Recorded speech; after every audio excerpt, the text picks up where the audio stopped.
Hello, this is just a quick little video about a wonderful app that you can get in the Mac App Store called Polarr Photo Editor.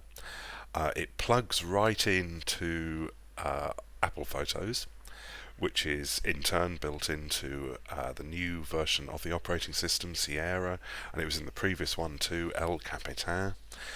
Um, you can actually use it as a standalone program if you want, but I find it works best when it's used as a plugin. So here I am in Photos, and I've got this rather dull, overcast day. Looks a bit miserable, but it's Worthing, and if anyone knows anything about Worthing, it can be a bit miserable there. So what I'm going to do is use Polarr Photo Editor to hopefully make a more aesthetically pleasing photo out of this, and a bit punchier and more interesting. So as I say, this is the original photo. What you do is, once you've obviously bought it and installed it, go into Edit Photo up here, and this brings us to the Apple built-in tools, which are not bad for doing the odd little fix-up and whatever, but Polarr certainly gives us a lot more power, but it's still quite easy to use. So I'm going to go to Extensions and click on that. By the way, if you don't see it in there, just click on More and you'll be able to, after you first installed it, you'll be able to activate it. But I just click on Polarr Photo Editor and it takes me into the interface for that. Right, okay, there's my photo.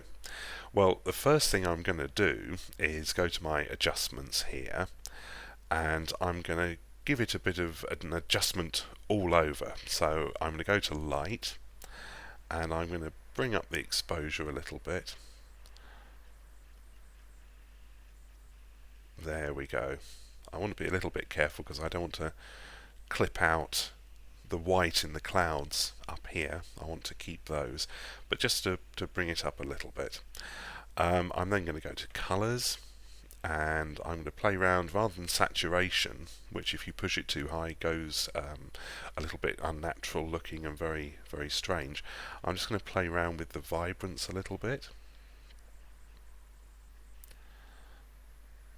and push it up to about there. And if we go down here, we can see that we can actually show our original, and that's a slight improvement already. You can actually, as it shows you, if you hover over it, there's a shortcut, hitting B on the keyboard to go back to the original. Right, so we've done that, but I really want to intensify this this sky up here. So what I'm going to do is use a mask. Now this is something you can't do with the Apple tools to affect bits of a photo selectively. So let's go to my selective adjustments. Let's make a gradient mask, which is basically a strip down there that we're going to affect. We can see which bits it's affecting by actually pushing it up to a crazy extent or pulling it down to a crazy extent. But we can tweak all these later, so it doesn't matter too much. So I want it to come down to about there. I'm going to grab the top of it and bring that down as well, and just soften it across the top of that. There we go. Right, now I'm going to bring the exposure down, not as much as I did. I was just doing that to see which bit it was affecting. I'm going to take it down to about there. I'm also going to push up the vibrance of that to a slightly crazy extent. And I can just play around here and get it just about how I want it across the sky. There we go. I'm happy with that, so I'm going to click the Save. There we are. I'm going to add another gradient mask, which I'm going to use to affect the rest of the picture. But I'm going to grab the bottom one, I'm going to turn it around so it's the other way up. There we go, and then that's going to affect about round there.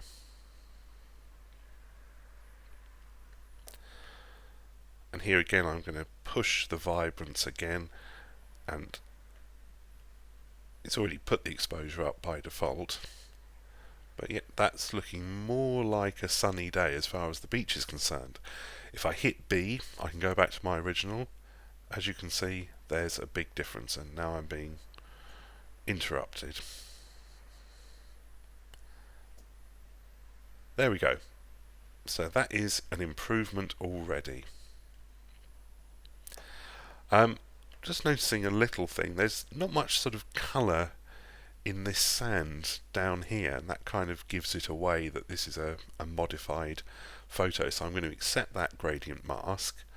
I'm going to add a colour mask, and this is a bit quirky. It's sort of it's not a selector as such. It kind of picks the colour that's right in the centre, and then you can set the level of that.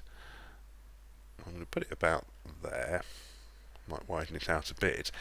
By default, it's done this plus 50 exposure thing again, so I'm going to take that down because I don't actually want to affect the exposure at all. What I want to do is change the temperature, and I want to put it more towards a warmer. There we go.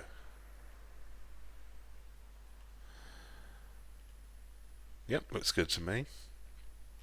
Hit the tick and hit B again. I'm going to look back at what I had. So I had a miserable bit of sand here, fairly miserable beach originally, and that's already improved things a great deal. Right, the only thing that is that where my mask has come down here, it's darkened this bit down a bit. It's caught the top of that pier, so I might just put in another little colour mask in there.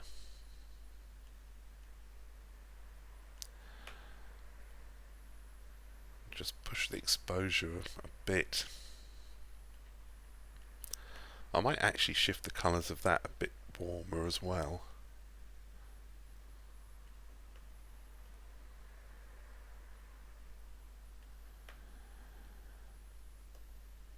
I'll say OK to that. So what did I put? I might do the same thing over here, down here, because this is looking a bit grey and miserable.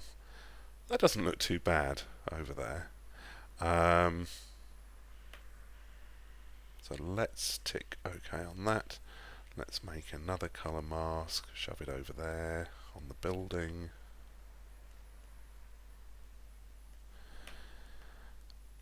And we're pushing the exposure up. Oh, excuse me, a little bit. And push the temperature up a bit at the same time.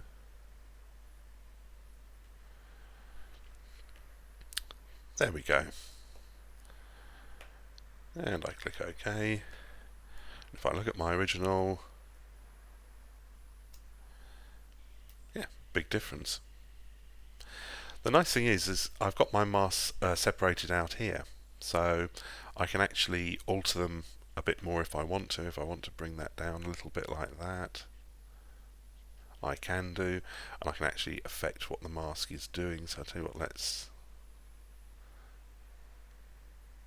I don't want to bring it down too much, but I might just push the temperature on that a tiny bit, and I might also push up a little bit of the saturation.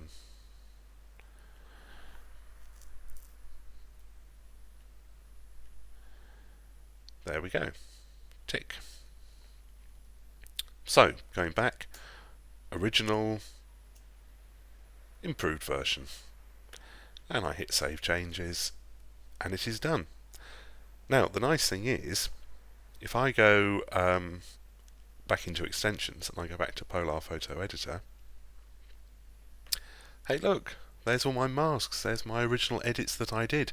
And the interesting part is, if you use iCloud Photo Library, these changes will sync across to your other devices as well.